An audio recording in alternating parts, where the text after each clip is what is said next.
Bienvenidos y bienvenidas, nos encontramos en un nuevo InfoClaxo y hoy será un programa especial enmarcado en cierta realidad relacionada con la coyuntura de los últimos días, porque el día viernes veíamos imágenes de cómo la policía entraba en Ecuador directamente para llevarse una persona asilada. La situación evidentemente no solamente generó preocupación, sino una marca indeleble a la violación de lo que son tratados internacionales de muchísimos años y realmente se transformó no solo en la noticia del día, sino también un símbolo que lamentablemente en el marco de todo esto tendríamos que, para encontrar situaciones similares, posiblemente tendríamos que viajar a Uruguay en los años de la dictadura, en donde una situación similar se daba con una persona que posteriormente terminó desaparecida. Estamos hablando de Elena Quinteros. Por lo tanto, hoy vamos a hablar de la situación de Ecuador, hoy vamos a hablar en el marco de esa situación coyuntural, pero también tratando de entender qué dimensión geopolítica tiene, qué dimensión tiene la crisis política en Ecuador y realmente qué es lo que está sucediendo ahí, porque no es la primera situación con la que nos enfrentamos, no es la primera situación que vemos en Ecuador. Recordemos que vienen de una crisis muy, pero muy importante en el marco de situaciones relacionadas con el narcotráfico que viene generando situaciones de extremísima violencia. Así que hoy viajaremos a Ecuador, estaremos hablando con Stalin Herrera, integrante del comité directivo de Claxo por Ecuador, del Instituto de Estudios Ecuatorianos. También recibiremos a José Gandarilla Salgado, del Centro de Investigaciones Interdisciplinarias en Ciencias y Humanidades de la Universidad Nacional Autónoma de México, integrante también del comité directivo de Claxo. Y en instantes nomás, Karina Batiani, directora ejecutiva de Claxo, que nos estará hablando del tema de Ecuador y también estaremos centrándonos en la actividad que están llevando adelante ella y Pablo Omaro, secretario académico de Claxo, en Chile, relacionado con ciencia abierta, evaluación académica y otras cuestiones más. Hacia el final del programa estaremos hablando con Fernanda Pampín, todas las novedades editoriales de la mano de la directora de producción editorial de Claxo, que estará con nosotros presentándonos algunos libros. Así que tendremos un programa cargado de realidad, cargado de coyuntura, pero sin perder la profundidad latinoamericana y caribeña. Nos encantaría que nos escriban, que nos digan desde dónde están, desde dónde se van sumando. Hoy, por problemas en YouTube, concretamente no estamos saliendo por YouTube, pero pueden encontrarnos quienes estén en Facebook, en LinkedIn, en Twitch, en X, ex Twitter o en Instagram. Estamos en vivo con el programa del día de hoy. Nosotros vamos a separar muy, pero muy brevemente y ya estamos recibiendo nuestro primer encuentro del día de hoy en el InfoClaxo especial.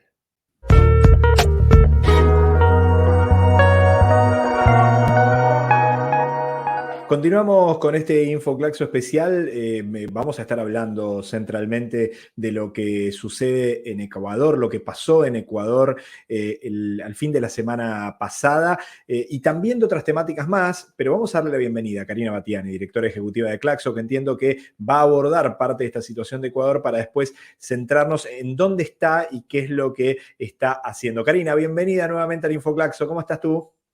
Hola Gustavo, un gusto saludarte a ti, a todos y todas, como siempre, miércoles a miércoles, esta vez desde Santiago de Chile, que en breve comentaré qué estoy haciendo aquí. Pero primero y antes que nada, refiriendo a la temática que tú anunciabas como temática central de este InfoClaxo, quiero compartir con ustedes el comunicado que el comité directivo de Claxo elaboró en relación a esta situación que ocurrida en Ecuador, que con la invasión a la Embajada de México en Quito y con la ruptura de las relaciones diplomáticas, que sin duda es un hecho por demás grave y significativo. Creo que el mejor resumen es efectivamente leer el comunicado que junto a nuestro comité directivo hemos difundido en estos días. Comunicado del comité directivo de Claxo. Claxo rechaza la violación del derecho internacional ocurrido en la Embajada Mexicana en Ecuador. En la madrugada del sábado 6 de abril, las fuerzas policiales del gobierno ecuatoriano penetraron en las instalaciones de la Embajada de México en Quito para sacar por la fuerza al ex vicepresidente de ese país, quien había solicitado el estatus de asilo político, de asilado político, y se encontraba protegido en dicha sede diplomática. Este acto violatorio del derecho internacional es repudiable y merece la enérgica condena de la academia que defiende los valores de la libertad y la convivencia internacional. El gobierno ecuatoriano no se conformó con expulsar a la embajadora de México en ese país, la doctora Raquel Serur, académica de renombre internacional, sino que además agredieron al cuerpo diplomático hasta que finalmente irrumpieron en la embajada en un acto de flagrante violación a la soberanía nacional de México. El derecho al asilo forma parte desde hace más de un siglo de los altos valores humanitarios de América Latina, el Caribe y el mundo, y como tal debe ser preservado. Acciones contra el derecho internacional y la soberanía territorial de los países ponen en riesgo la convivencia democrática. Las históricas relaciones de nuestras naciones, las acciones de cooperación en curso, las relaciones culturales, sociales y comerciales sobre las cuales se sostiene nuestra América. En un contexto de creciente restricción de las libertades ciudadanas en algunos países de la región, preocupa este incidente diplomático que rechazamos desde el Consejo Latinoamericano de Ciencias Sociales, llamando a retomar el camino del derecho internacional que garantiza la paz y la justicia social. Creo que esto resume con mucha claridad la gravedad del momento que estamos viviendo en América Latina, temáticas que hemos abordado aquí en InfoClaxo, en otras columnas, y que ahora, digamos, se muestran con este incidente gravísimo en Ecuador, que además, si repasamos la historia, bueno, quizás haya algún evento que se me escape, pero el antecedente que recordamos es el secuestro de Elena Quinteros en la Embajada de Venezuela en Uruguay en la dictadura, que fue gravísimo, ¿verdad? Y condenado internacionalmente, y estamos hablando de, bueno, un hecho que ocurrió en el marco de nuestro ciclo 40-50-50, es decir, de gobiernos dictatoriales, en este caso en Uruguay. Es gravísimo lo que está ocurriendo y bueno, por eso junto al comité directivo nos hemos expresado, y por eso también hoy InfoClaxo estará, bueno, buena parte de su contenido tratando de abordar estos temas. Te escuchaba, Karina, y pensaba qué tremendo, ¿no? Porque el caso que traes es brutal, el de Elena Quinteros, desaparecida, y la verdad que es tremendo que la comparativa, una de las comparativas más cercanas es en plena dictadura, ¿no? Como vos decías, digo, pienso qué nivel de brutalidad y de quiebre democrático tiene que existir para que la única comparativa que se viene rápidamente a la cabeza tenga que ver con una situación dictatorial. Totalmente, digamos, por eso, como lo expresamos en este comunicado que acabo de leer, esto pone en cuestión las bases mismas del sistema democrático, ¿verdad? Este tipo de atropellos ponen en cuestión, bueno, la existencia de los sistemas democráticos, en este caso en Ecuador, pero también lo hemos analizado ese peligro en otros países de nuestra región.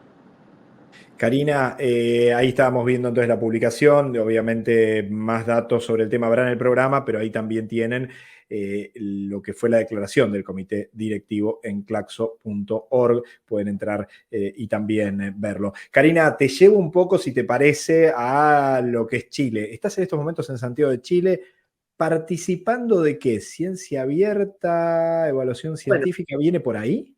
en realidad sí, por supuesto, viene por ahí, pero viene también por un encuentro un poco más amplio organizado por el International Science Council, el Consejo Internacional de la Ciencia, que como tú bien sabes, Gustavo, desde Claxo participamos desde siempre, somos integrantes de este Consejo Internacional de la Ciencia, y además en lo que es personal tengo el honor de integrar su junta de gobierno desde hace 2 años. Este Consejo Internacional de la Ciencia está impulsando diálogos globales del conocimiento en distintas regiones del mundo, y en este caso ha tocado el turno de América Latina y el Caribe. Se está realizando aquí en Santiago de Chile, este Global Knowledge Dialogue, diálogo global del conocimiento, donde se van a abordar distintas temáticas. Una de ellas, en la que Claxo es protagonista en términos de organización y en términos de discusión y en términos también de las posiciones que ha sostenido, por supuesto, al interior de la región latinoamericana y caribeña, pero también en otras, o en diálogo con otras regiones del mundo, es sobre el futuro de la evaluación y las publicaciones científicas en el contexto, bueno, de lo que denominamos ciencia abierta, ¿verdad? Y allí creo que es importante hacer algunas precisiones o mencionar algunos elementos. En primer lugar, colocar esta discusión, como decía, en el marco del concepto o de la idea más general de ciencia abierta, recordando, entre otras cosas, que a nivel internacional son 193 países los que han adoptado en 2021 la recomendación de UNESCO sobre ciencia abierta, que justamente lo que plantea es bueno, una recomendación de abrir los procesos de creación, evaluación y comunicación del conocimiento científico a actores sociales más allá de la comunidad científica tradicional, y que para eso es una condición necesaria revisar los sistemas de evaluación de investigación y los sistemas de evaluación de las carreras científicas para alinearlos con los principios de ciencia abierta. Es por eso también que en Claxo desde el 2019 venimos, bueno, hemos creado y venimos impulsando con mucha fuerza el FOLEC, el Foro Latinoamericano de Evaluación Científica.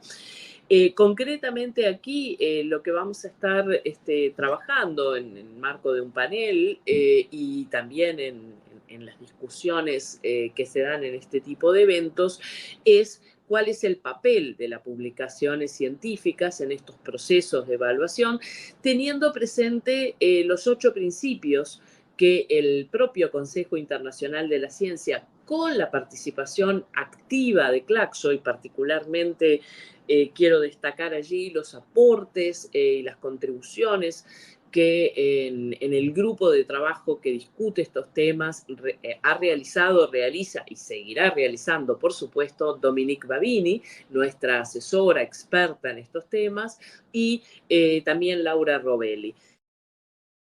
¿Cuáles son esos 8 principios que además fueron aprobados por el Consejo Internacional de la Ciencia en 2021? Bueno, el primero de ellos es que la circulación rápida y global de las ideas es fundamental para el proceso científico y que debe existir un acceso universal, rápido y abierto al registro de la ciencia, tanto para los autores como para los lectores, sin ningún tipo de barrera a la participación, en particular las vinculadas a condiciones de pago comerciales, barreras asociadas al idioma o a la geografía. Y allí, en este primer principio, muchas de las discusiones que en otras ocasiones de InfoClaxo hemos tenido, ¿verdad? O que hemos dedicado programas incluso a discutir estas temáticas, las barreras de acceso al conocimiento y a los resultados de la ciencia, sea por cuestiones comerciales, es decir, por tener que pagar para leer, para publicar o para difundir,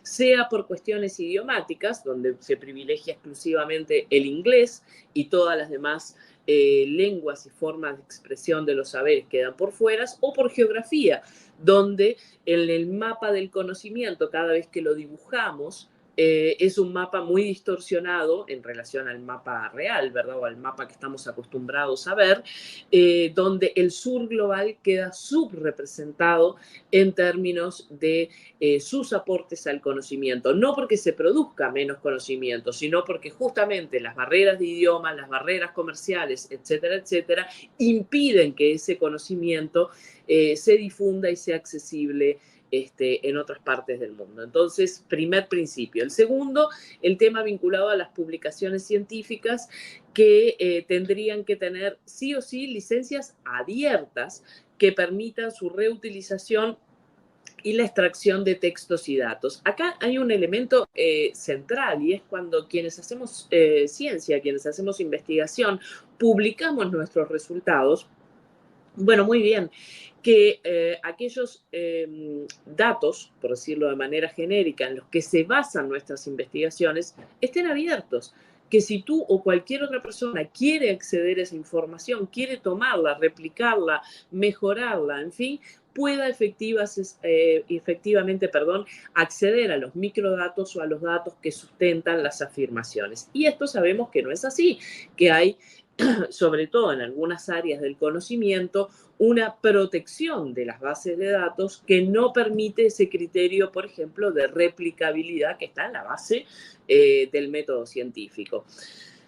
Tercero, la revisión por pares rigurosa, oportuna y continua que debe seguir desempeñando un papel clave en la creación y el mantenimiento del registro público de la ciencia. Es decir, esta idea de la revisión por pares, pero con algunos elementos asociados a esa revisión. Es decir, no privilegiando exclusivamente la revisión por pares per se, sino darle el real sentido que tiene, pero que eso a su vez no se convierta en un obstáculo para la difusión del conocimiento. Luego también el tema de los datos y las observaciones, que como decía antes deben ser accesibles para su escrutinio y para poder ser eventualmente replicados en caso de ser necesario. También dentro de estos principios está que el registro de la ciencia debe mantenerse de forma que se garantice el acceso abierto a todas las generaciones futuras, es decir, sin tiempos limitados, y que los modos de publicación y las bibliodiversidades en diferentes disciplinas y regiones deben adaptarse a las necesidades pertinentes, pero de manera que se facilite la interoperabilidad entre diferentes disciplinas y entre diferentes regiones, incluyendo procedimientos para la comunicación multilingüe. Y aquí quiero hacer una pequeña observación, porque muchas veces decimos, ok, esto va destinado exclusivamente a desterrar el inglés como el idioma principal de las comunicaciones científicas, sí, sin duda es uno de los objetivos, pero también a incluir los idiomas que son propios de nuestras regiones. Y con esto no estoy hablando del castellano o del español, sino también de los idiomas, por ejemplo, de las comunidades indígenas en América Latina, de los pueblos originarios, y que todos ese multilingüismo tenga una expresión posible también en el campo científico.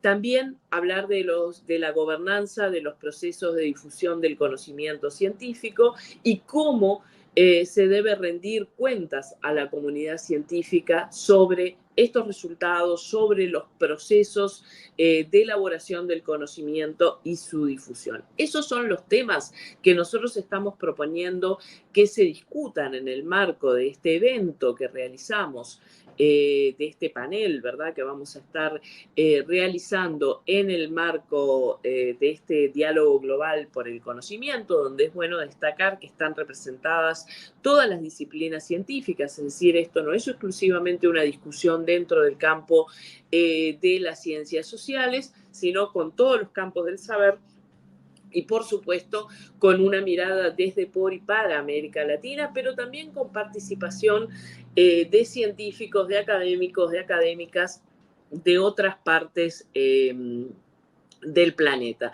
enfatizando que efectivamente desde CLACSO, desde el Consejo Latinoamericano de Ciencias Sociales, compartimos esta mirada que tiene el ISC o el Consejo Internacional de la Ciencia como un bien público global, como un bien público mundial, y que es necesario incorporar a la conversación internacional sobre el futuro de la publicación científica la mirada latinoamericana. ¿Y qué es esa mirada latinoamericana? Bueno, ni más ni menos que esa experiencia de muy largo aliento que tenemos en la región en torno a distintos modelos de comunicación científica abierta, por ejemplo, a través de todo lo que son los repositorios latinoamericanos y caribeños, las bases indexadoras de publicaciones en acceso abierto como Redalic, Latindes, etcétera, que entienden al conocimiento como un bien común, como un bien público y como un bien gestionado por las comunidades académicas y universitarias, y no gestionado por industrias comerciales que están por detrás, en muchos casos, de revistas, bueno, de grandes emprendimientos, de revistas denominadas revistas científicas o de primera línea.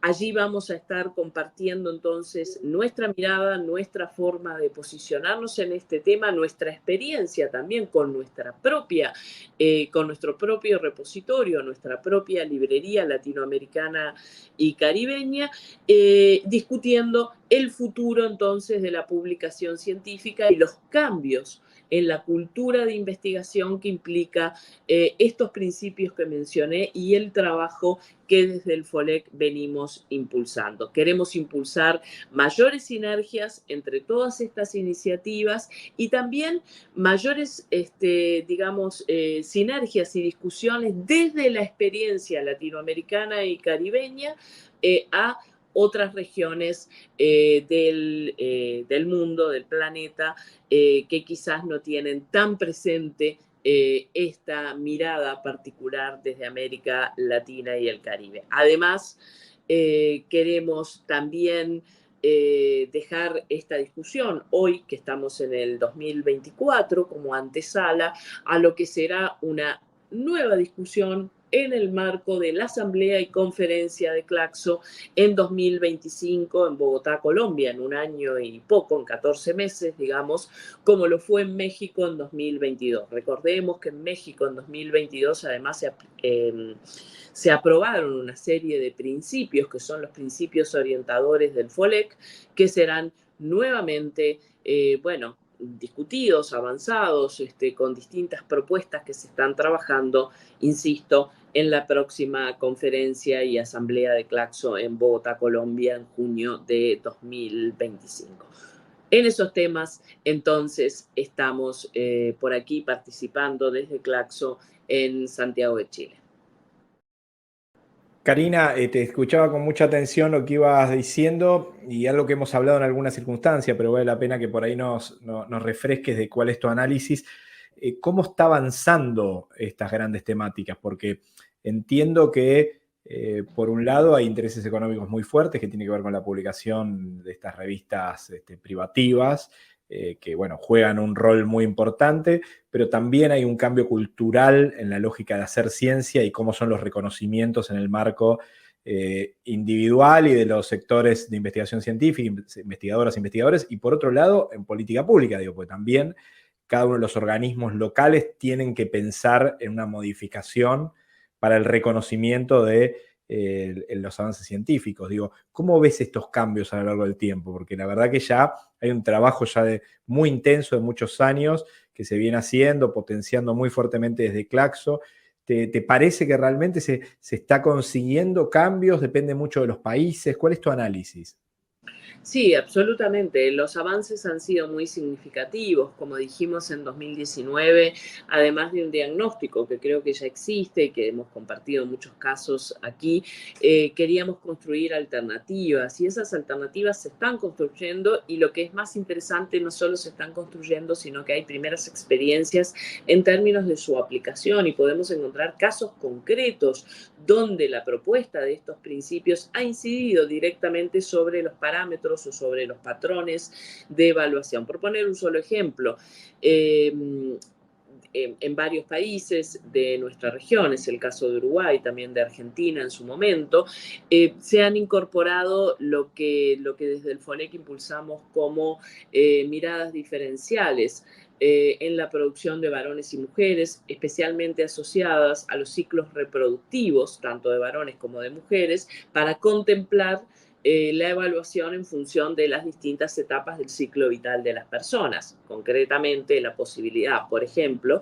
de que cuando se evalúa la producción de una investigadora en alguno de los países de nuestra región, se tenga en cuenta si en el último año, por ejemplo, ha sido mamá o está ejerciendo funciones de cuidado, para porque eso impacta directamente en las posibilidades de producción de conocimiento. Estoy poniendo un ejemplo para que se vea cómo esto desde distintos lugares va comenzando a provocar transformaciones, porque en definitiva lo que nos interesa desde siempre promover es esta idea de cambiar las formas de evaluación científica y para eso generar nuevos consensos en torno a tres grandes cuestiones, ¿verdad?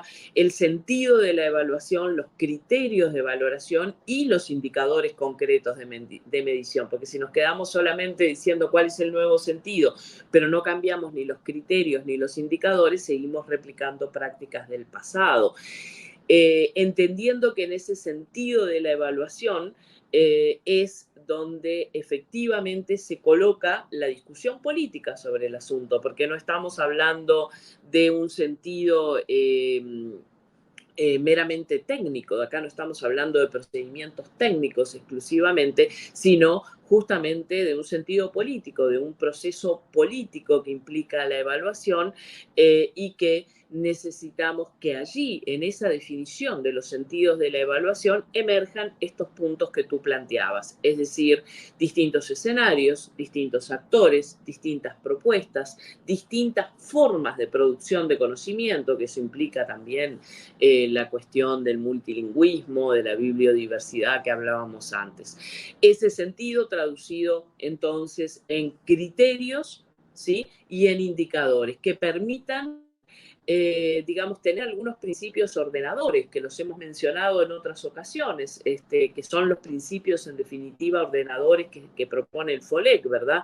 La indagación crítica de la realidad y la pluralidad de perspectivas, el articular diferentes tipos de conocimiento y de saberes, digamos, dando discusión en torno a impactos, uso y potencial transformador de esos saberes y esos conocimientos sobre la realidad social, discutir la internacionalización hegemónica de las prácticas de cooperación y de integración regional de la investigación, de la docencia y de la extensión, esa parecería única forma casi de mirar este problema, que es lo que ponemos en cuestión, y incorporar las premisas de los principales movimientos transformadores de nuestro tiempo, ¿verdad? Por eso ponía el ejemplo recién asociado a las mujeres investigadoras. Bueno, el movimiento de mujeres es uno de los principales, el feminismo, ¿verdad?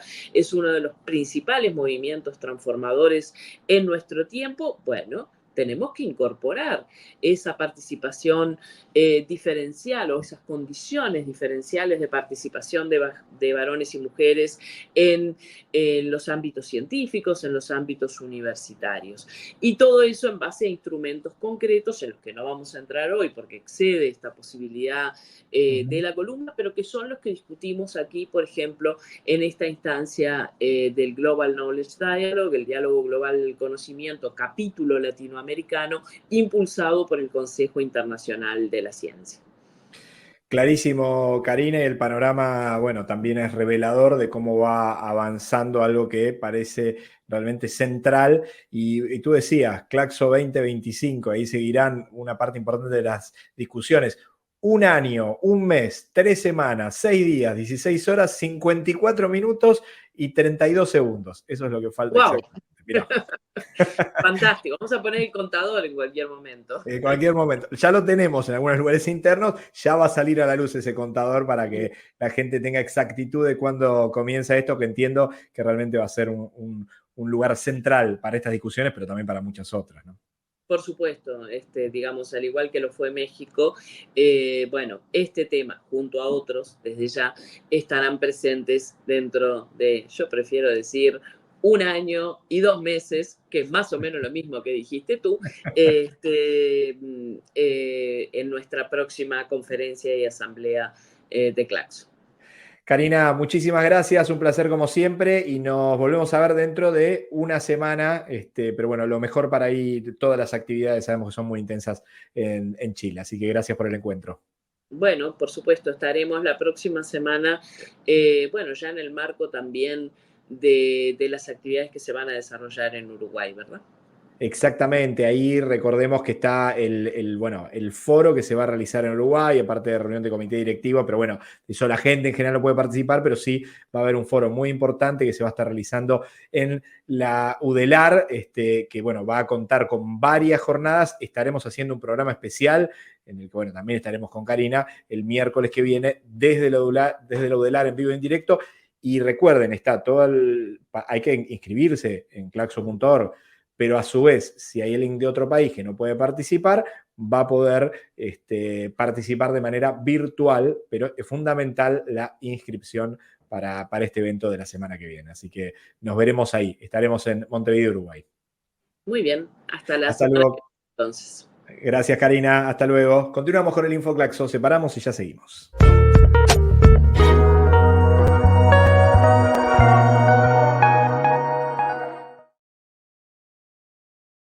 Y ahí estábamos hablando con Karina desde Santiago de Chile. Bueno, ella hacía referencia en el marco del inicio de la charla con ella de lo que sucedió en Ecuador. Recordemos, la madrugada del sábado 6 de abril, las fuerzas policiales del gobierno ecuatoriano entraron en las instalaciones de la Embajada de México en Quito, primero cometiendo un acto claramente violatorio del derecho internacional que mereció un amplísimo repudio de todos los sectores políticos de los diferentes países.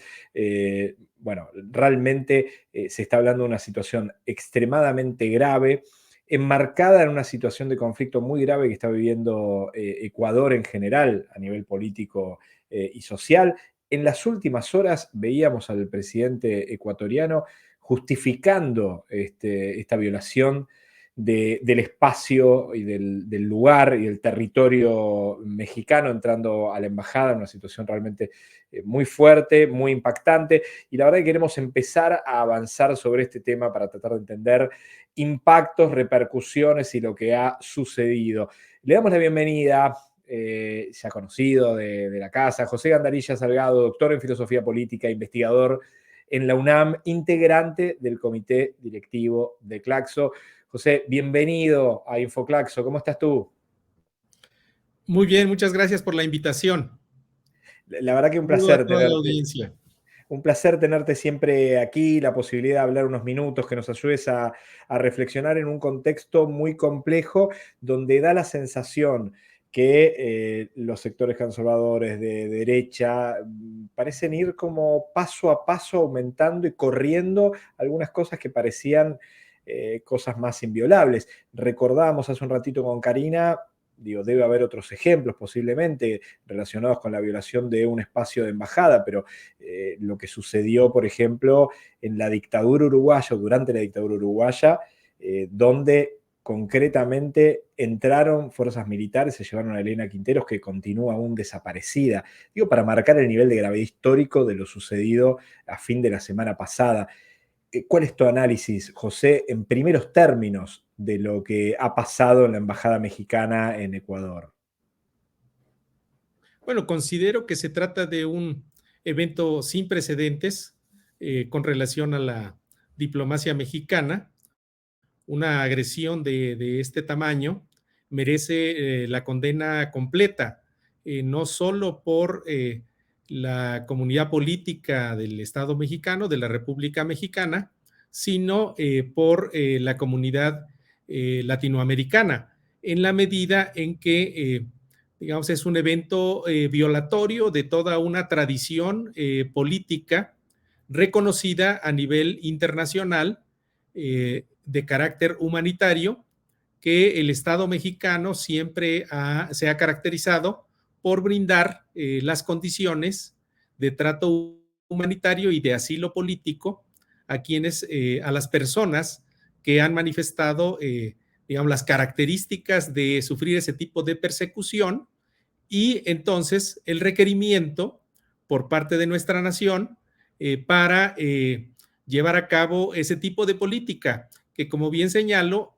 ha representado uno de los valores fundamentales de la política internacional de nuestro país. Entonces, estamos ante un evento sin precedentes y que marca, digamos, sin duda alguna, un enlace con otros episodios, como el que has relatado, que ya nombró la doctora Karina Batiani, y como otro que en su momento ha reseñado en el periódico otro especialista, Marco Reutemann, en este caso de las fuerzas militares en Guatemala, que en un evento también violatorio de esas características con la representación de España, no solo extrajeron personas, sino que las liquidaron en ese acto. Es decir, el tipo de agresión pues plantea un enfrentamiento propiamente de que puede saltar, digamos, las barreras. Lo vimos en las imágenes que fueron ya divulgadas acá, incluso en la conferencia mañanera del presidente de la República, en donde integrantes de nuestra representación diplomática son sometidos en un carácter claramente violatorio de su dignidad personal y completamente, digamos, sometiendo a un trato indigno en el caso de representaciones diplomáticas porque gozan de inmunidad y que no fue evidentemente respetada. Ahí estamos viendo, José, en este mismo momento las imágenes que fueron compartidas en la conferencia del presidente mexicano y luego posteriormente también compartidas en redes por el director de comunicación, el secretario de comunicación de México, que vemos concretamente lo que es el ingreso, donde el jefe de la Cancillería de la embajada está tratando de frenar que se lleven a esta persona. Es empujado, digo, es empujado ahí, es empujado afuera, digo, realmente hay un nivel de trato brutal también, cómo se llevan a la persona detenida, un nivel de gravedad institucional enorme. ¿Qué pasó con las repercusiones, José, en México y qué implica, digo, la posible respuesta que dé México con respecto a esta situación violatoria del territorio mexicano? Sí, ya se había planteado, digamos, una situación que escalaba la problemática, cuando fue el requerimiento con muy poco tiempo propiamente de la expulsión de la embajadora de nuestro país. En segundo lugar, en ese pocas horas después, el trato a Roberto Canseco, diplomático mexicano, que era el que permanecía en la representación diplomática, pues evidentemente con ese sometimiento y grado de violencia al punto casi de esposarlo tirado en el suelo, con digamos, un uso absolutamente desproporcionado a los propósitos que además estaban siendo ya requeridos y con el trato diplomático que merece la Convención de Viena u otros acuerdos internacionales, pues evidentemente se coloca, creo yo, en varias coordenadas. En primer lugar, con respecto al propio Estado de Ecuador, me parece que eso manifiesta un escalamiento de la propia política de securitización y de militarización que está viviendo ese país. Creo yo que el trato indigno que había ofrecido con respecto a Assange y la persecución política de un grupo político determinado que está planteando una determinada visión de la política de ese país, creo que en ese lugar debe ser analizado también este evento. Una primera coordenada es respecto a lo que ocurre con el propio Estado de Ecuador. En segundo lugar, como tú lo señalas, pues tiene repercusiones ya con el caso pues, de lo que está ocurriendo en nuestro país. Ahí me parece que este evento se relaciona con dos o tres cuestiones muy inmediatas.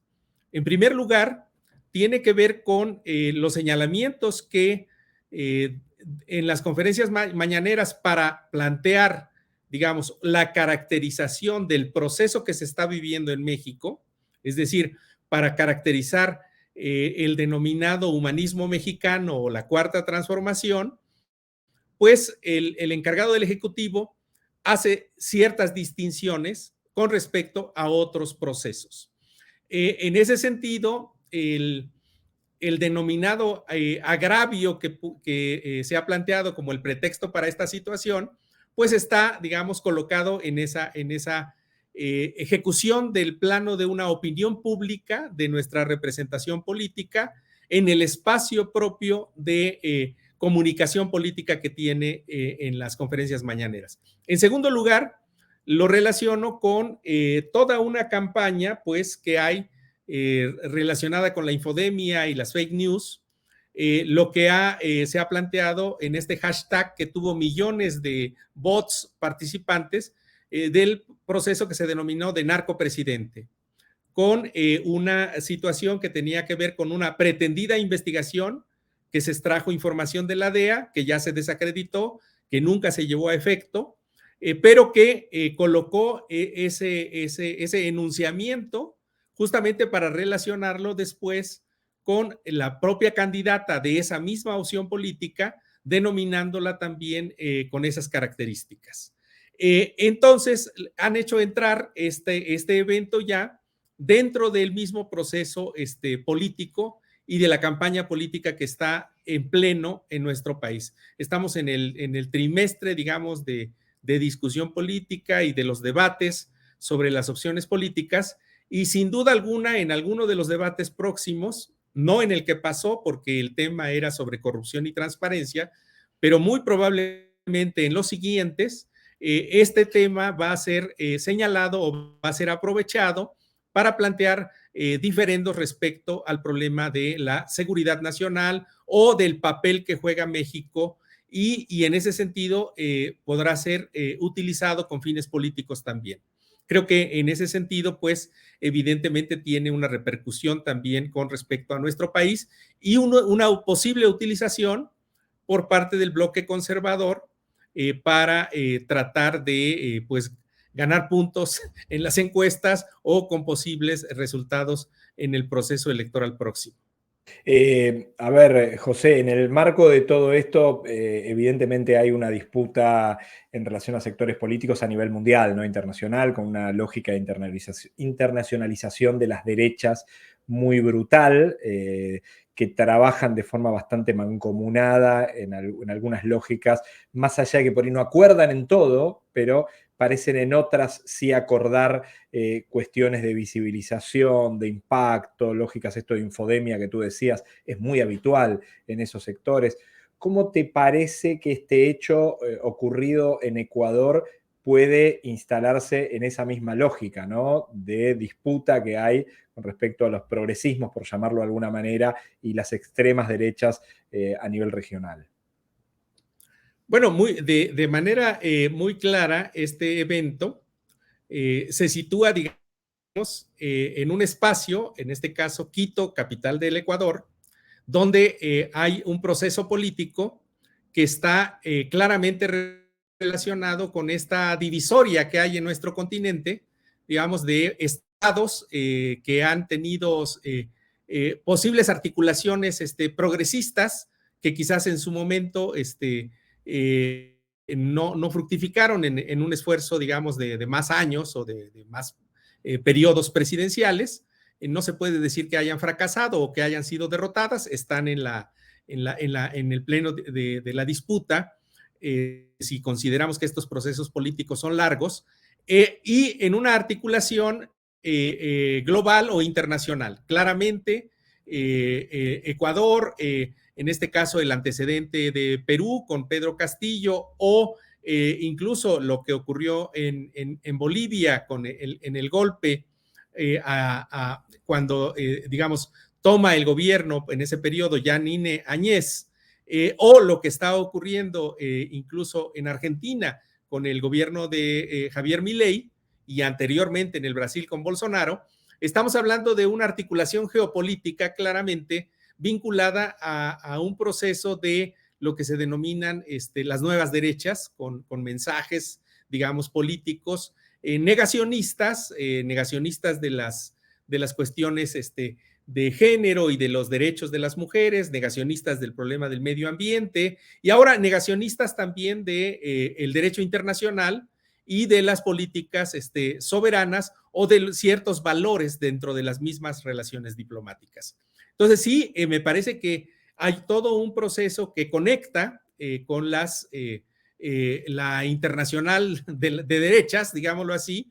En México hace unos meses hubo una reunión de todos estos personajes donde también juega un papel importante para el caso de toda América Latina, pues la presencia del conservadurismo desde España, en este caso, lo que ellos denominan la iberósfera, todos estos liderazgos políticos de Vox o de otras opciones políticas que sin duda alguna tratan de conectar y hacer vigente, pues, que en nuestro continente es el marco de esa disputa entre una posible articulación de países, digamos, de una línea progresista que pudiera fructificar también en una política internacional de articulación, fuera el caso en su momento de UNASUR o del Mercosur, o incluso lo que ahora se está discutiendo por este evento que lo va a poner o lo ha puesto en la mesa ya la representación de México en la CELAC, pues para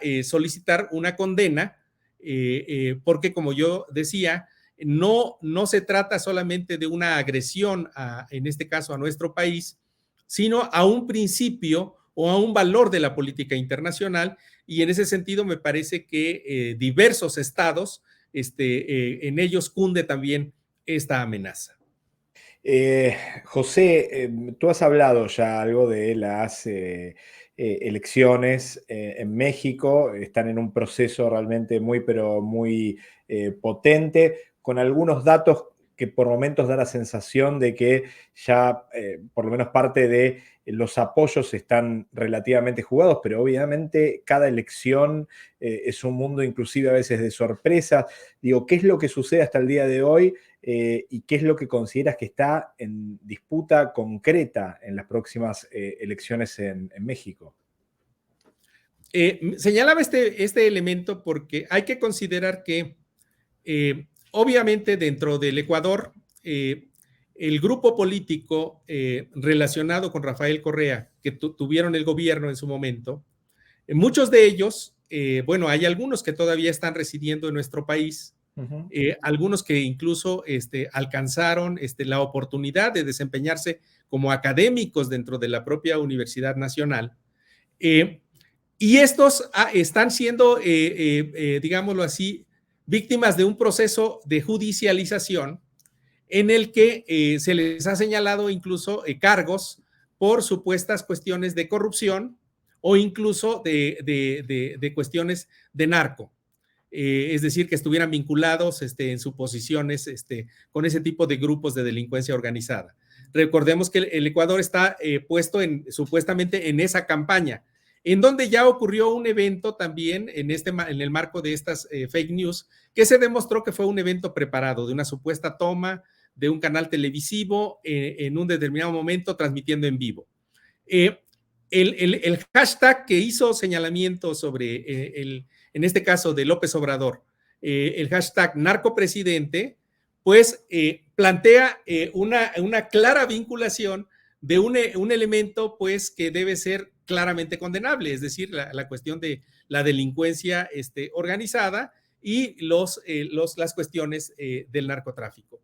Entonces, en un país en el cual todavía todo el bloque conservador conserva el manejo del 80 o el 90% de los mensajes en las cadenas televisivas o en los canales de la radio, pues evidentemente colocar estas cuestiones, estas supuestas vinculaciones, pues para los grupos conservadores y de derecha puede presentárseles como una cuestión muy redituable políticamente. Por eso, la opinión pública, a través de las redes sociales o a través de otros mecanismos, debe alertarse de estas cuestiones y señalar que lo que está en juego es justamente, pues, hacia dónde se inclina, digamos, la política internacional y la política nacional de nuestros países. Evidentemente, lo que hay es una disputa por romper las condicionalidades heredadas del neoliberalismo, del proceso neoliberal que supraconstitucionalmente está tratando de mantener las políticas y el modelo neoliberal, aún en gobiernos que se presentan como contra o anti neoliberales o post-neoliberales. En ese sentido, pues incluso la mención que hizo el presidente de México en el sentido de que la representación de nuestra embajada recayó en una colega filósofa, Raquel Serur, que fue esposa de un pensador latinoamericano nacido en Riobamba, Ecuador, Bolívar Echeverría, pues era muy contundente en el sentido de lo que este mismo autor sostuvo a lo largo de su carrera, que en nuestro país, en todo el itinerario de su trayectoria intelectual, él decía, en América Latina se juega el destino o el proyecto futuro de la americanización de la modernidad.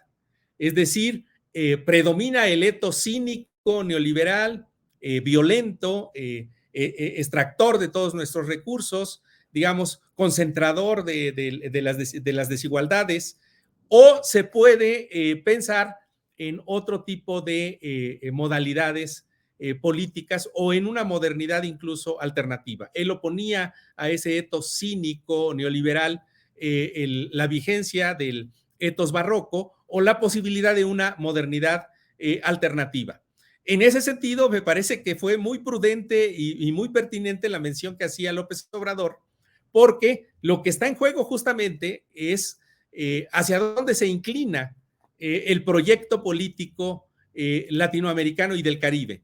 Es decir, o nos constituimos en un proyecto civilizatorio que tendría que armarse en el reconocimiento de la diversidad cultural, en el reconocimiento de nuestras diversas raíces y en la posibilidad de construir un arreglo político de mayor justicia, de democracia, de verdadera integración de las diferencias y las diversidades culturales, ecobiológicas y políticas, o estamos a expensas del predominio de la lógica colonial de entrega siempre de nuestros recursos, de nuestros territorios. Justamente el violentar la representación diplomática de un país es llevar en ese microcosmos lo que sin duda alguna significa el neoliberalismo como paradigma global. José, ha quedado clarísimo y aparte has dado una vuelta que hace bien interesante el análisis para entender cómo en acciones, en el marco de lo coyuntural, se puede entender las dimensiones de las disputas políticas que se están dando en nuestra región. Así que te agradecemos enormemente por este encuentro, por hablarnos desde México y por traernos no solo estas reflexiones, sino también adelantarnos algunas de las cosas que estás viendo en el marco de nuestra América. Muchísimas gracias por el encuentro y nos veremos muy prontamente en Montevideo, Uruguay, así que seguramente ahí dará el tiempo para poder seguir charlando. Muchas gracias a ustedes por la oportunidad que me han brindado y pues bueno, nos veremos pronto. Buenas tardes a toda la audiencia y espero que haya sido útil esta pequeña reflexión. Sí, sin duda que sí, José, sin duda que sí. Un abrazo grande. José Gandarilla Salgado con nosotros, doctor en filosofía política, investigador en la UNAM, integrante del comité directivo de Claxo desde México, para traer las repercusiones, pero también análisis, ¿no? Y va mucho más allá el análisis en profundidad para tratar de entender cómo determinadas acciones son bien concretas para entender qué es lo que hay por detrás y en este caso hay impacto político, búsqueda de otras cuestiones. La disputa de lo que se está disputando en nuestra América evidentemente es muy, pero muy grande. Pero la sensación es que cada día hay como una subida en esta escalera de las lógicas de la derecha y de la extrema derecha que parece avanzar más y más en algunos de nuestros países. Lo que estábamos viendo recién, este es el material que fue difundido por las autoridades mexicanas. Es el ingreso de las fuerzas de seguridad, ahí son recibidas por el jefe de Cancillería, Roberto Canseco, que bloquea directamente la puerta para tratar de evitar el ingreso. Obviamente no lo consigue, fuerzas de seguridad con niveles de violencia totales.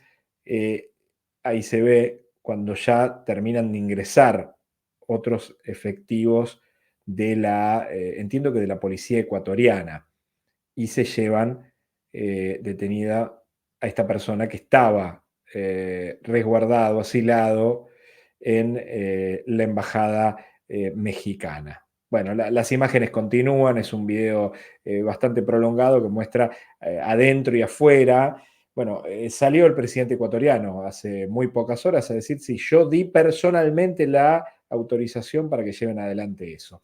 Vamos a conectarnos con Ecuador ya mismo.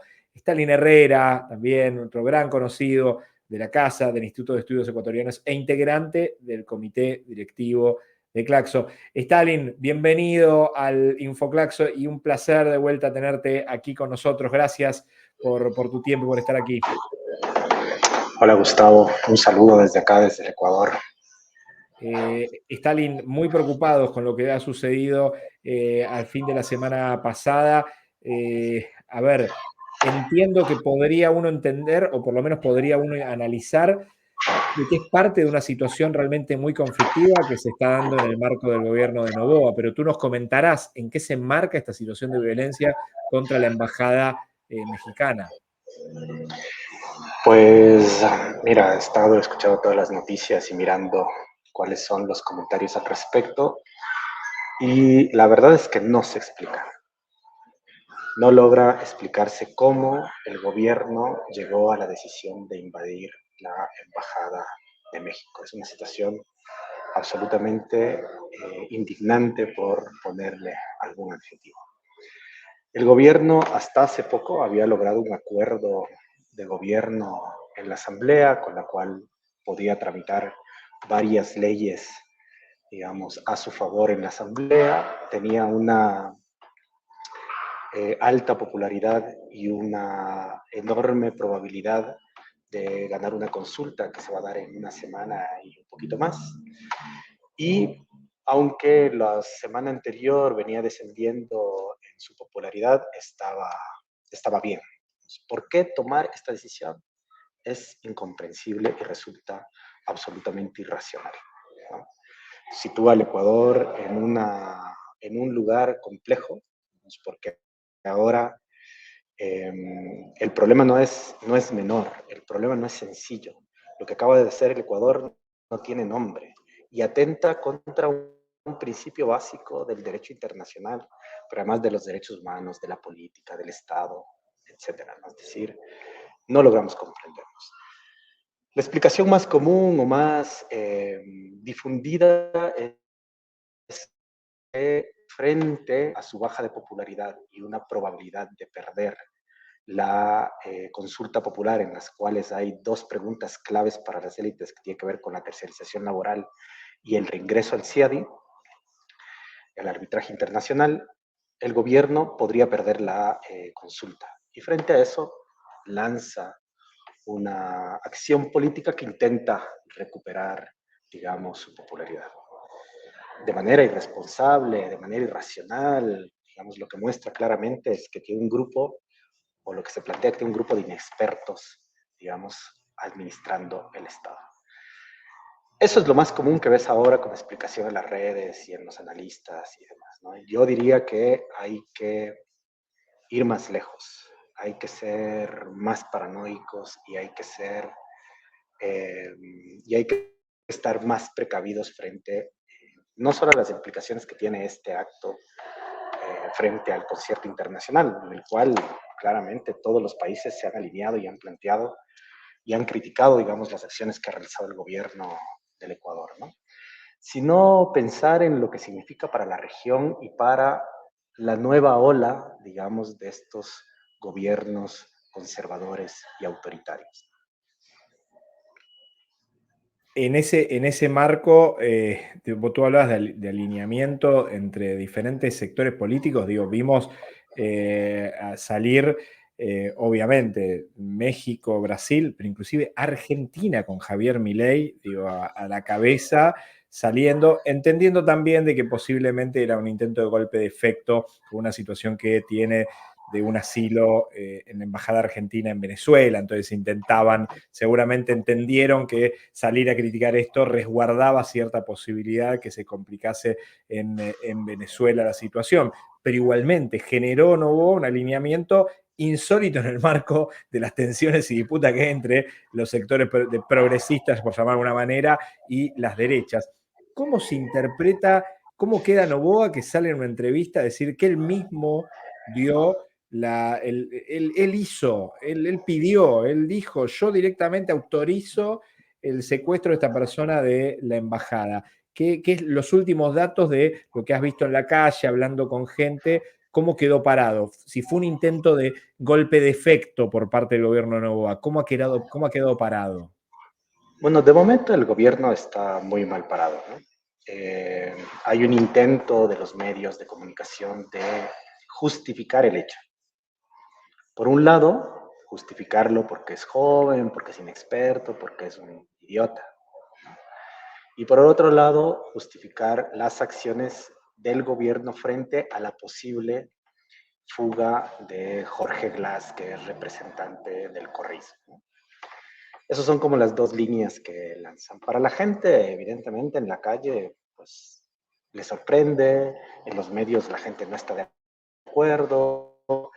Hay quienes, en el marco de un elemento que organiza la política en el país, que es esta disputa entre correísmos y anticorreísmos, hay un anticorreísmo visceral, un anticorreísmo que es popular, un anticorreísmo que está construido en el sentido común de la gente y que la gente mira esto y aplaude.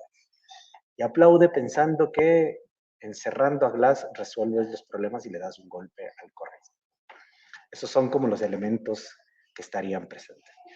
Fuera de eso, es evidente que el gobierno queda muy mal parado.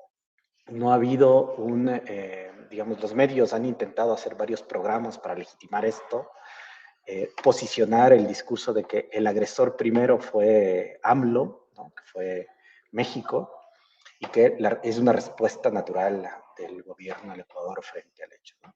Pero les ha salido mal el tiro, les ha salido un tiro por la culata, un tiro por la culata, y se percibe una respuesta mayoritaria a favor de México y en enorme crítica al gobierno. Sobre todo porque con esto el gobierno lo que hace es quitarse la careta, ¿no?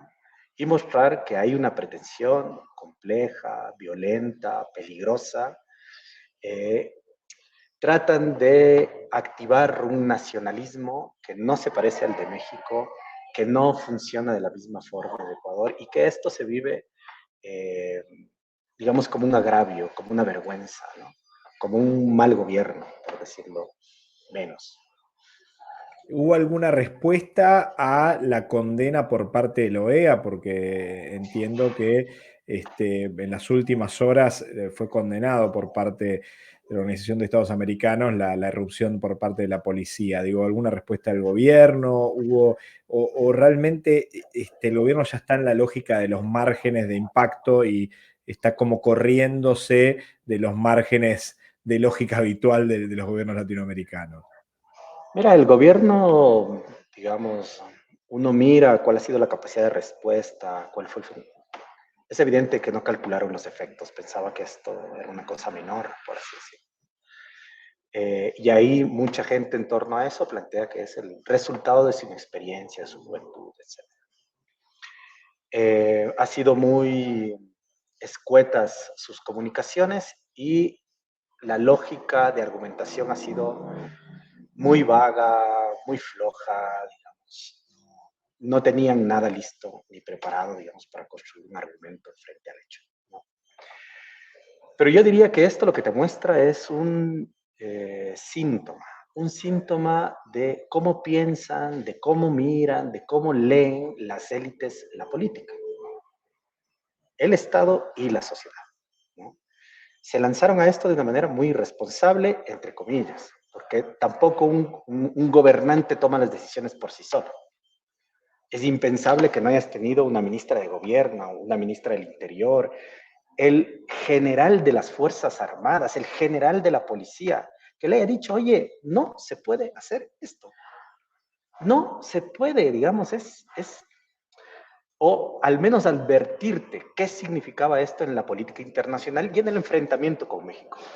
Un mínimo de sensatez en la estructura que toma las decisiones frente a esto. ¿Qué es lo que digo con esto? Es que esto no es sencillo. No es que el gobierno, no es que Noboa amaneció de mal humor y dijo, nos vamos contra México. Hay una cadena de decisiones frente a esto. Y en esa cadena de decisiones, los generales de la policía, los generales de las Fuerzas Armadas, el Ministerio de Gobierno, el Ministerio del Interior, digamos, el responsable de la comunicación, fueron parte de esas decisiones y permitieron que se haga esto. Y esas estructuras no funcionan sin un consenso mínimo con la embajada o con fuerzas externas que puedan apoyar esto. Por eso digo, es que, digamos, más allá de la inexperiencia, más allá de que Noboa sea un presidente joven, pues hay que pensar en qué es lo que nos está diciendo este momento, esta decisión y esta acción de Noboa frente a la política, al Estado y la sociedad. Stalin, en este camino, digo, voy cerrando como algunas líneas argumentativas de lo que hablábamos con José, lo que estamos hablando contigo. Parece un golpe de efecto que evidentemente tuvo un impacto, si se quiere, muy negativo a nivel internacional, pero yo me pregunto si también sirvió para generar campañas en contra de AMLO, hablando de que cuida delincuentes. En el medio de una campaña política. Tú estás hablando de ciertas relaciones en que esto no se puede hacer si no hay apoyo de otros países y otras embajadas que estén jugando algo en Ecuador para generar un golpe de efecto más grande. Pero entonces, por ahí el golpe de efecto para sectores más institucionalizados que consideran que esto es una grave violación a los tratados internacionales. Pero no puede existir un intento de golpe de efecto en esta disputa entre progresismos y derechas que hay al día de hoy en nuestra América. Puede ser. Yo cuando miré el hecho lo pensé, ¿no? Como esto lo que hacía era, digamos, boicotear la campaña de Morena en México, ¿no? Sí, situar, digamos, a AMLO en la idiotez, en el exceso de las palabras, etc.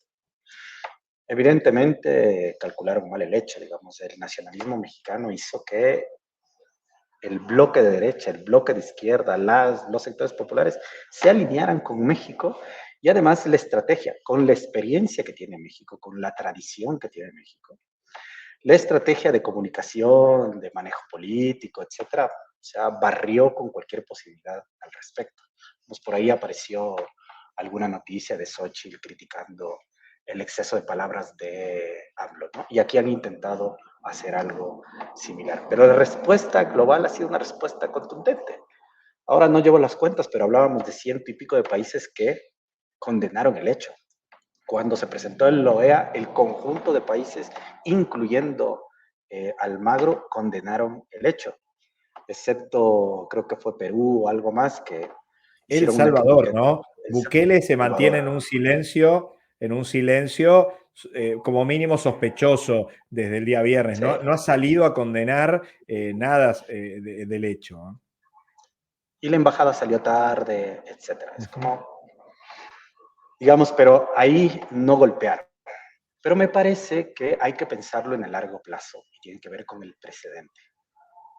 Cómo ir construyendo precedentes a través de los cuales lo que te muestran es que son las élites, porque Correa no es Milei, digamos, perdón, Noboa no es Milei, ¿no?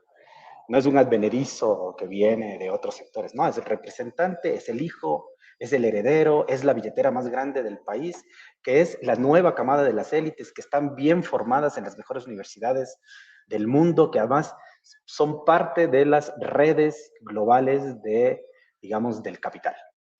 Eso es Noboa. Y se presenta y hace esto, ¿no? Y lo que te muestra es que como Milei en Argentina, como Bolsonaro en México, como Bukele en El Salvador, es decir, no están dispuestos a respetar los acuerdos mínimos que permiten la construcción de una sociedad y un régimen democrático. La idea fundamental es fracturar el Estado, fracturar la sociedad y fracturar, digamos, estas instituciones que nos mantienen vivos, digamos, frente a estos. Y me parece que hay que leerlo en esa perspectiva, es decir, cómo crear precedentes para ir acumulándolos en el largo plazo e ir legitimando las acciones, digamos, de estas nuevas derechas en la región.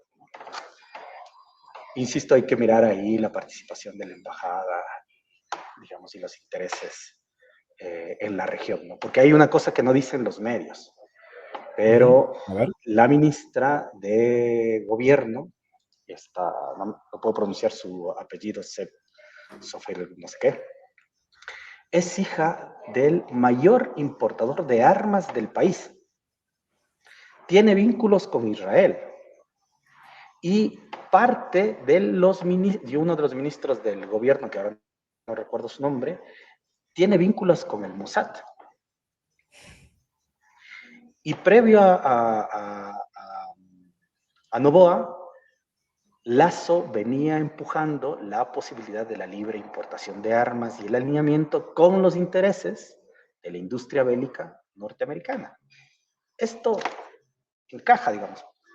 No quisiera ser paranoico al estilo, pero está ahí, están presentes. Si miras los perfiles, nosotros hicimos el seguimiento de los perfiles, están esos intereses en la estructura de gobierno de Noboa. O sea, para que se entienda un poco lo que tú vienes comentando, digo, porque no es algo menor, vemos en otros lugares de Latinoamérica relaciones muy directas entre algunos funcionarios que se encargan de las cuestiones de seguridad de los países, que tienen lazos muy fuertes con organizaciones en otros países que justamente venden armas. Digo, estás armando un mapeo que hasta podríamos pensar, Stalin, que es coincidente en muchos países, porque digo, la lucha por la liberalización del uso de armas en Brasil fue una de las campañas llevadas adelante por Bolsonaro. En Argentina, Milei tuvo comentarios hacia ese lugar y tú nos estás diciendo que Noboa tiene ahí un camino y un trayecto, ¿no? Noboa o los ministros que trabajan con Noboa, al menos 2 de los ministros que están presentes en su gabinete. Pero a esto suma, digamos, la base de Manta en la Tierra de Fuego, con Milei. La base militar, digamos, en la Tierra de Fuego. La renovación de la base militar en Manta con Lasso. Y entre Moreno, Lasso y Noboa se han firmado cerca de 5 acuerdos con los Estados Unidos para hacer del Ecuador un terreno de libre acción de las fuerzas militares gringas. O sea, eso no es menor. Y, digamos, la declaración de guerra de Noboa es una declaración de guerra sobre un conflicto interno que está sostenido por delincuentes comunes, por bandas comunes. Aquí nos han metido el cuento de las bandas, digamos, del crimen superorganizado, de las bandas superarmadas. Tú mira las noticias de quienes han apresado desde la declaración de guerra hasta ahora, son gente empobrecida, son mercenarios de chancleta, con, digamos, con un evidente uso de la pobreza para construir esto. Es decir, es inaudito. Y aparte, digo, hemos visto en varios lugares que el acceso mayoritario a las armas, en general, lejos de terminar combatiendo situaciones relacionadas con el narcotráfico, es casi un facilitador del ingreso de armas para esos sectores del narcotráfico, ¿no? Parece como un contrasentido insostenible, inclusive discursivamente, ¿no? Exacto. Digamos, y a eso, vamos. Con Noboa, tal vez lo que hay que mirar, además del perfil del heredero, es que su modelo de negocios está vinculado, quiera o no quiera, sepa o no sepa, con el tráfico de droga a Europa, al Asia y a Rusia. Wow. El principal rubro con el cual se han detenido toneladas de cocaína tiene que ver con la industria bananera. Con la industria bananera. Digamos, y si quieres detener esto, pues haz algo en términos de dónde surge, digamos, por dónde se exportan, cuáles son los mecanismos de control, quién hace o quién no hace el control. Sobre eso no se ha hecho nada, y no se ha hecho nada. Digo, pongamos en contexto solamente Stalin, digo, para la gente que no sabe, entre las principales empresas que conforman el grupo Noboa son Noboa Trading Co., que es la exportadora de banano, entiendo, la más importante, ¿no? de Ecuador. Sí, la más importante, la más grande, creo que controla algo así como el 60 o 70% del mercado de exportación de banano. Tremendo, tremendo, tremendo. Stalin, agradecerte mucho por este encuentro. Siempre es un placer hablar contigo. Siempre muy diverso. Nos hemos encontrado en lugares muy diversos hablando y Sí. eso es muy interesante. Prometo que la próxima vamos a encontrar algún lugar similar al que tuvimos en La Habana hace un tiempito atrás, que fue bien atractivo como fondo, y seguramente en Montevideo, cuando nos encontremos en unos días, también volveremos a hablar, volveremos a tener un diálogo para profundizar algunas de estas cuestiones que nos preocupan y mucho, y que realmente ha sido una muy mala noticia lo sucedido la madrugada del sábado en la Embajada Mexicana en Ecuador. Gracias, Stalin, por ayudarnos a reflexionar y a pensar y traernos estos datos que nos dan no solo una profundidad, sino también una preocupación de quienes están liderando parte del gobierno en Ecuador. Oh, gracias a ti, Gustavo, a Claxo, a TV Claxo, por el ejercicio que están haciendo y la importancia de difundir, de pensar, de imaginar y de denunciar este tipo de cosas, ¿no? Porque son impensables. Stalin, un abrazo, nos vemos muy pronto. Hasta la próxima. Un abrazo, querido. Hasta luego. Stalin Herrera, del Instituto de Estudios Ecuatorianos e integrante del comité directivo de Claxo. Estuvo aquí con nosotros con algunos datos sinceramente espeluznantes en el marco de lo que sucede con la crisis ecuatoriana. Y cuando uno tira de un hilo, tira del otro y tira del otro, empieza a armar un mapa entre lo que nos decía José Gandarilla Salgado y lo que nos decía Stalin Herrera, para tratar de entender que la situación es de un nivel de complejidad absoluta, y que más allá de que, sin lugar a dudas, han generado un golpe de efecto muy negativo a nivel internacional, bueno, ¿qué otros intereses puede haber en generar una situación como esta en la Embajada de México? Separamos muy brevemente y seguimos con este Infoclaxo especial.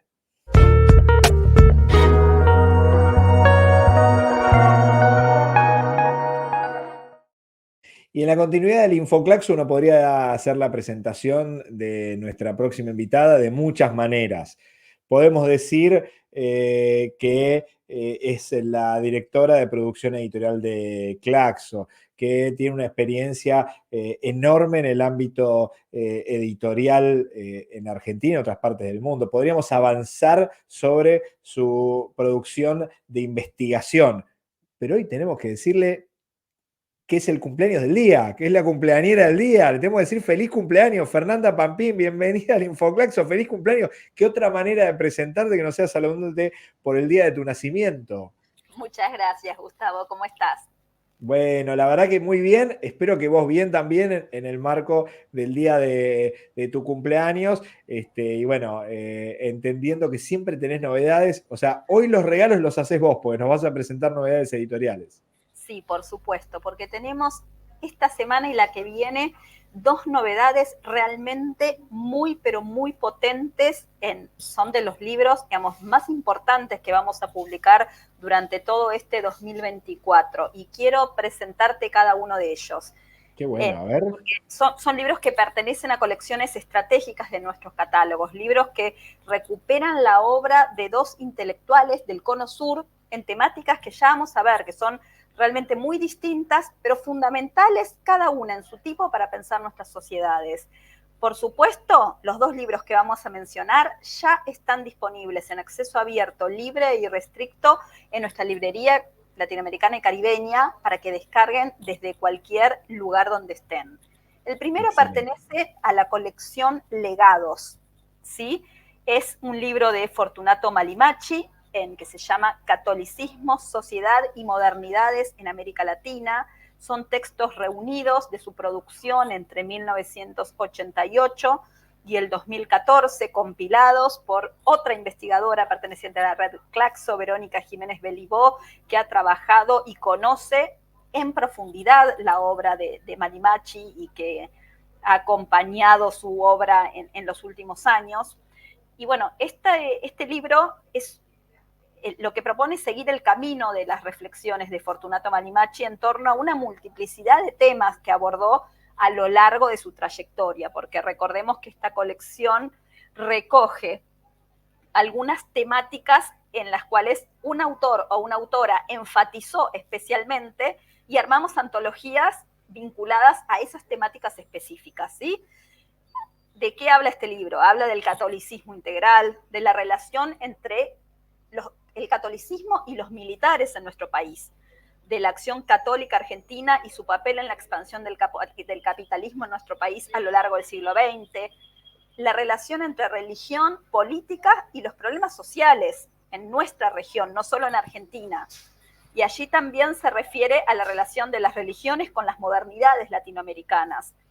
Es un volumen que ofrece un panorama muy amplio de la trayectoria del autor, de sus recorridos institucionales, de sus recorridos grupales. Un autor muy vinculado a Claxo en todas sus producciones, sus conceptos e ideas y su trabajo como investigador, ideas que se ven plasmados en una introducción que se presenta en forma de diálogo. Es una introducción digamos, muy particular y en este sentido es diferente a otras introducciones de la colección en las que Verónica Beliveau va haciendo un diálogo donde le va haciendo preguntas a Fortunato acerca de su trayectoria, así que en ese sentido es bastante original e interesante, y presenta sus reflexiones en el presente sobre estos temas que ha venido él trabajando, temas que son más cercanos, temas que son más lejanos en el tiempo, pero sin duda tiene que ver con sus compromisos personales como investigador, ¿no es cierto? Así que esta es la novedad de este viernes y estamos muy felices de poder presentarla.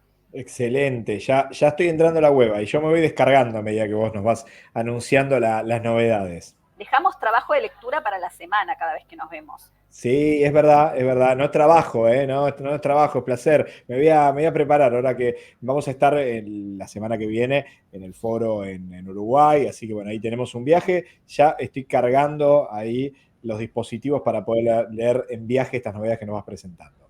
Y ya que estás hablando del foro de Montevideo, quería contarles, y que esto está vinculado con el próximo libro es una antología esencial, la última antología esencial que acabamos de publicar, salió ayer, está nuevecita, y se trata de Cuidados en Agenda, Género, Trabajo y Uso del Tiempo, de Rosario Aguirre, una antología que tiene estudio introductorio y compilación de nuestra directora ejecutiva, de Karina Battiani.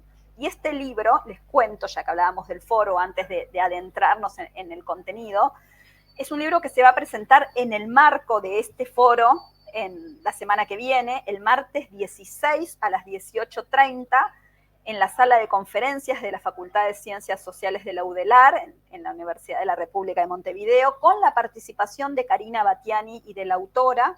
Así que queremos aprovechar que es un evento presencial para invitar a todos los colegas que están por allí, por Uruguay, para que se acerquen a la presentación de esta antología la semana que viene. Y entonces, Esto la semana que viene, a ver, reiteranos, Fer, nada más, ¿cuándo va a ser la presentación? Va a ser en la UDELAR la semana que viene. Sí, en el marco del foro, el primer día, el día que inicia nuestro foro, el martes 16 a las 18:30, será la actividad que cierra el primer día del foro.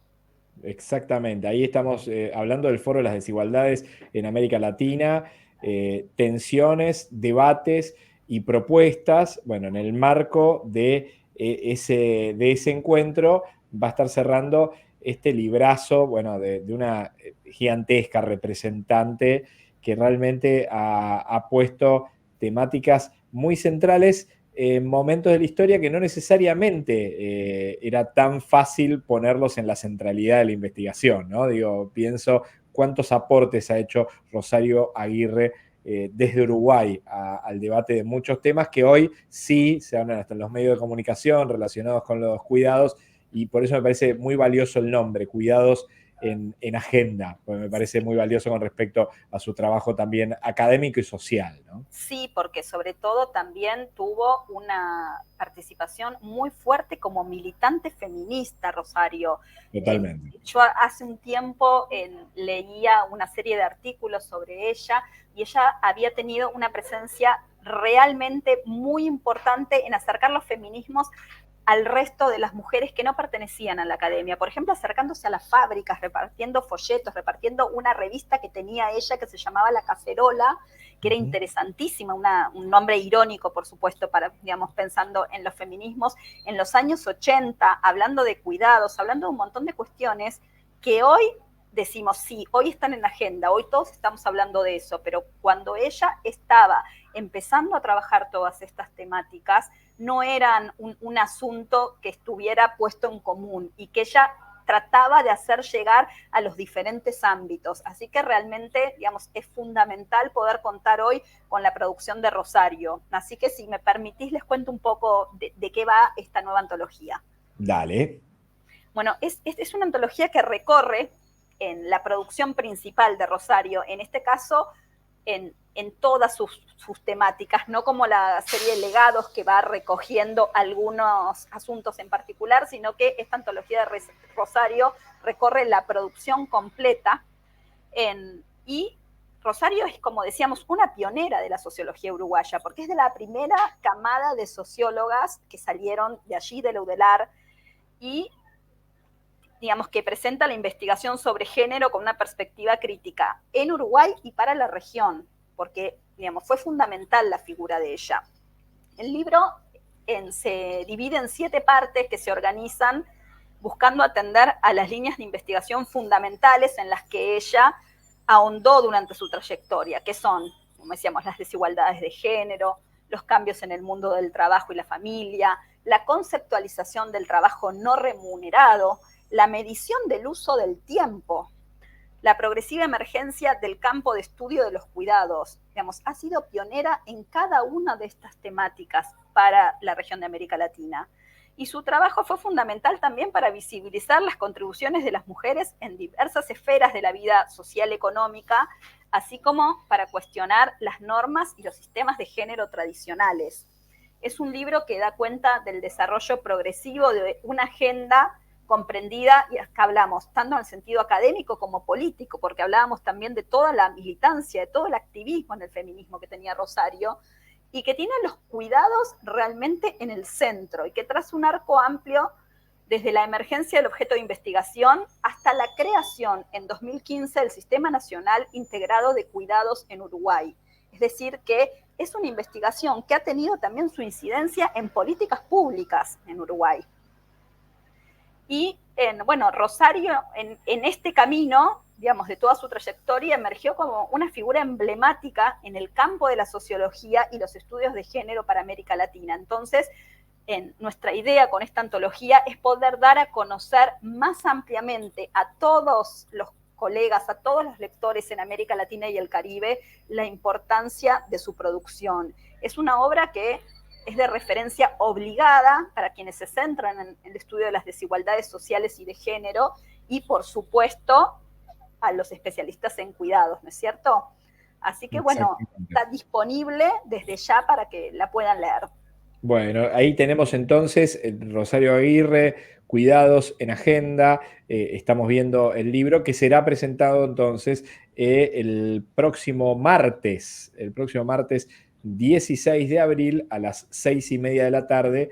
Esto va a ser en la sala de conferencias Luisa Cuesta, Facultad de Ciencias Sociales de la UDELAR. Bueno, ¿en qué sala también para presentarlo? Con el recuerdo para la querida Luisa.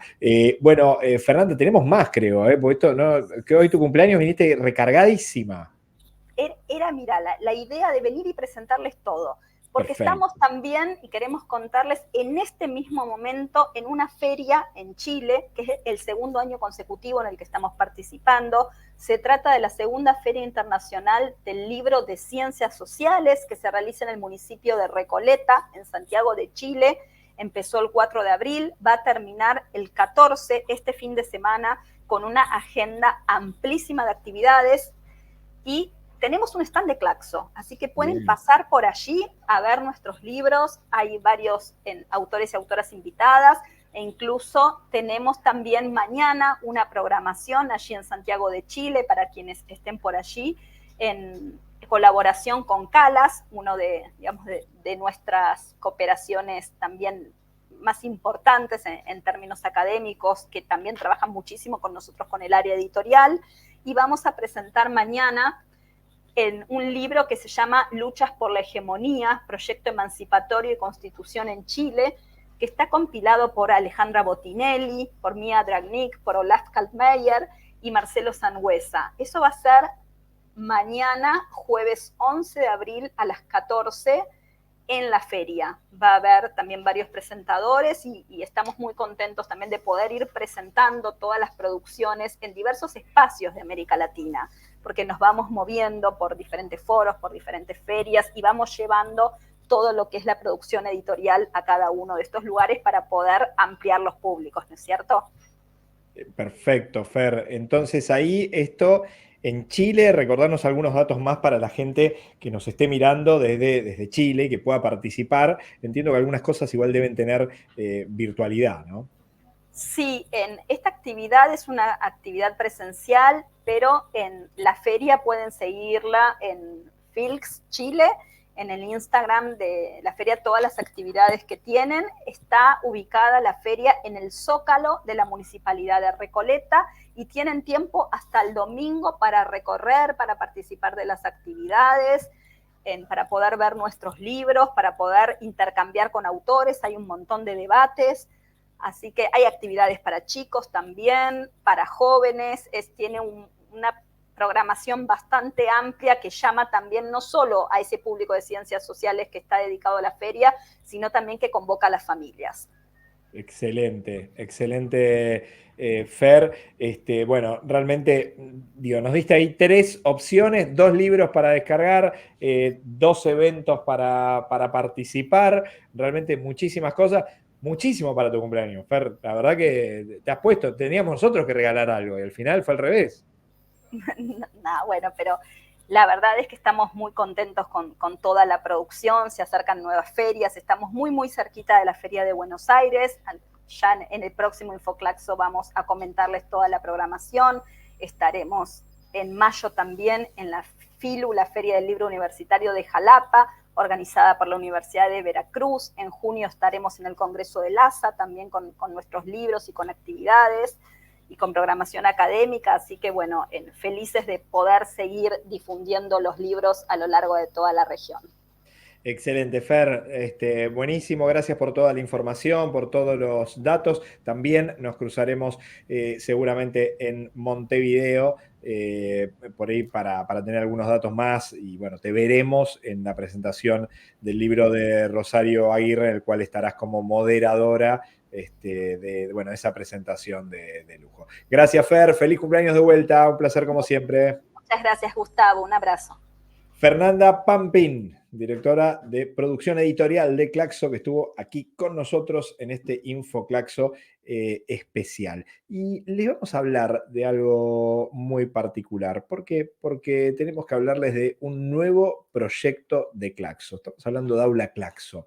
Anoten y presten atención que en serio vale la pena. Es una plataforma de formación autoadministrada, estructurada en torno a diversos programas en los cuales podrán acceder a clases en alta calidad con referentes de América Latina y el Caribe que abordan grandes temáticas del campo social en perspectiva crítica. aulaclaxo.org. Mirá lo que te cuenta el video.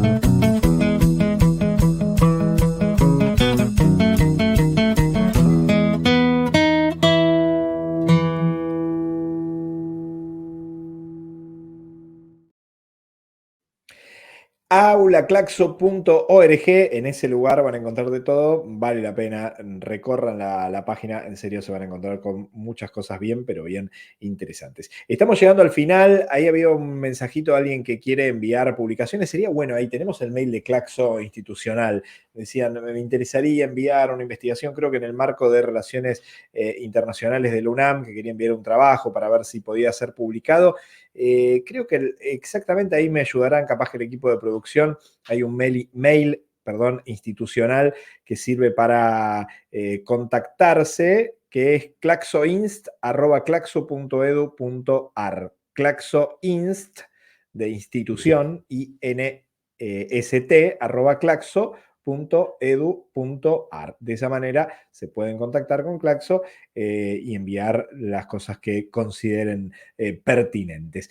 Nos estamos yendo, este programa nos hace solo, fue un programa evidentemente muy cargado, hemos viajado de Ecuador a México, de ahí a Chile, de ahí a Buenos Aires, y la semana que viene será un programa especialmente cargado. Ahí está, claxo.edu.ar. La semana que viene vamos a estar saliendo en vivo desde Montevideo, pero no solamente estará la transmisión en vivo del InfoClaxo, sino también podrán seguir el foro Las Desigualdades en América Latina, tensiones, debates y propuestas, lo podrán seguir en vivo a través de las redes de la Facultad de Ciencias Sociales de la UDELAR. Estén atentos a las redes sociales porque por ahí van a ver el vínculo y todos los datos como para poder conectarse. Pero si quieren participar, tienen que entrar a claxo.org, completar el formulario, inscribirse.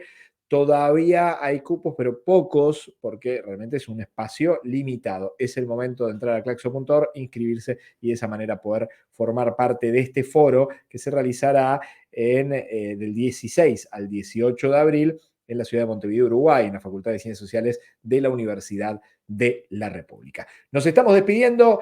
Este programa, como decíamos, no se hace solo, sino gracias a un gran equipo, Guido Fontán, Eric Domer, ahí van pasando todo, Eric Domer, Noelia Crossi, Ángel Dávila, Sebastián Higa, Marcelo Giardino, Cristian Iturricha, Camila Pastor, Agustina Castaños y Pablo Oliveira, nuestra responsable del InfoClaxo en portugués. Mi nombre es Gustavo Lema y nos volveremos a encontrar en una semana cuando estemos en vivo desde Montevideo, Uruguay.